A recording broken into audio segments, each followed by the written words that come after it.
বাংলাদেশ এমন এক দেশ যেখানে দুর্যোগ কখনো দরজায় নক করে না, সরাসরি ঢুকে পড়ে। আর সবচেয়ে ভয়ঙ্কর ব্যাপার হলো আমরা আজ দুই শত্রুর মাঝে দাঁড়িয়ে আছি, কিন্তু অনেকেই জানিই না। একদিকে ঘূর্ণিঝড়, যার আঘাত চোখে দেখা যায়, অন্যদিকে ভূমিকম্প, যার ভয় আস্তে আস্তে বুকের ভিতর ঢুকে যায়। প্রশ্ন হলো, কেন এই দুই দুর্যোগ হঠাৎ এমনভাবে বেড়ে গেল? ঘূর্ণিঝড়, সমুদ্রের ভিতর জন্ম নেওয়া আগুন। সমুদ্রের পানি যত গরম হয়, ঝড় তত শক্তিশালী হয়। এটা বিজ্ঞানের সোজা নিয়ম। কিন্তু সমস্যা হলো, আমাদের বঙ্গোপসাগর আজ আগের চেয়ে অনেক বেশি গরম। আর সেই গরম পানির ওপর দাঁড়িয়েই জন্ম নিচ্ছে এমন সব ঘূর্ণিঝড়, যেগুলো একসময় কয়েক দশকে দেখা যেত, এখন কয়েক মাস অন্তরই দেখা দেয়।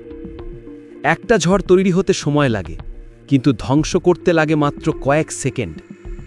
উপকূলে দাঁড়ানো মানুষ তখন একটাই প্রশ্ন করে, আজ কি আমরা বাঁচব?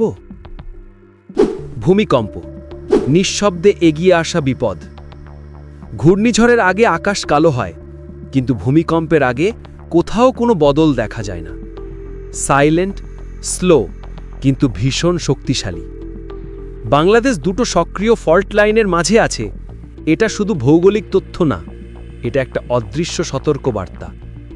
উত্তরে হিমালয় অঞ্চল প্রতিদিন চাপ তৈরি করছে, আর দক্ষিণ পূর্বে চট্টগ্রাম, সিলেট অঞ্চলের প্লেটগুলো নড়ছে খুব ধীর গতিতে। এই চাপ একদিন হঠাৎ করেই ফেটে যেতে পারে, আর তখন কাঁপবে মাটি, কাঁপবে শহর, বদলে যাবে সব হিসেব। ছোট ছোট কাঁপুনি কি বড় কিছুর ইঙ্গিত? সম্প্রতি আমরা যে সব ছোট কাঁপুনি অনুভব করছি, এগুলো কি শুধু কাকতালীয় ঘটনা? না, বিশেষজ্ঞরা বলছেন ছোট ছোট কাঁপুনি মানে বড় চাপ ভিতরে জমছে।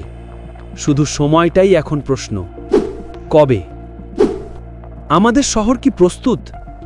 এই প্রশ্নটা খুব সহজ, কিন্তু উত্তরটা খুব কঠিন। কারণ আমাদের বড় শহরগুলো এখনও এমনভাবে তৈরি হয়নি যে বড় কম্পন সামলাতে পারবে। অসংখ্য ভবন, যেগুলো হয়তো একটুখানি বাড়তি কাঁপুনিতেই ফেটে যাবে। এরা শুধু ভবন না, এরা হাজার মানুষের জীবন বহন করে। ঝড় ও ভূমিকম্প দুটোর বিরুদ্ধে একই যুদ্ধ। একটা দুর্যোগ আসে বাতাস নিয়ে, আর একটা আসে কম্পন নিয়ে, কিন্তু দুটোর সাথে লড়াইয়ের মূলে রয়েছে এক জিনিস: প্রস্তুতি। আমরা ঝড়ের ক্ষেত্রে যা করতে পেরেছি, ভূমিকম্পের ক্ষেত্রে ততটা পারিনি। ঝড়ের জন্য আছে সাইক্লোন সেন্টার, সতর্কতা, নিরাপদ আশ্রয়, কিন্তু ভূমিকম্পের জন্য ওখানে আমাদের সবচেয়ে বড় অস্ত্র হলো জ্ঞান, সচেতনতা আর সময় মতো পদক্ষেপ নেওয়া। বাংলাদেশ সবসময় উঠে দাঁড়িয়েছে, আবারও দাঁড়াবে। এই দেশ কখনো হার মানেনি। বন্যায়, ঝড়ে, জলোচ্ছ্বাসে প্রতিবারই আমরা ফিরে দাঁড়িয়েছি। এই শক্তিটাই আমাদের পরিচয়। কিন্তু এখন যে দুইটা দুর্যোগ সামনে দাঁড়িয়ে আছে, এগুলো মোকাবিলা করতে হলে আমাদের আরও এক ধাপ এগোতে হবে। প্রকৃতি কখনো অন্যায় করে না, সে শুধু ইঙ্গিত দেয়। ওই ইঙ্গিত বুঝে যদি আমরা প্রস্তুত হতে পারি, তাহলেই দুর্যোগ কমে যাবে আর নিরাপত্তা বেড়ে যাবে। আমি প্রশান্ত, এটি ছিল তথ্য দৃষ্টির একটি বিশেষ ডকুমেন্টারি। সচেতন থাকুন, নিরাপদে থাকুন। নতুন ভিডিওতে আবার দেখা হবে।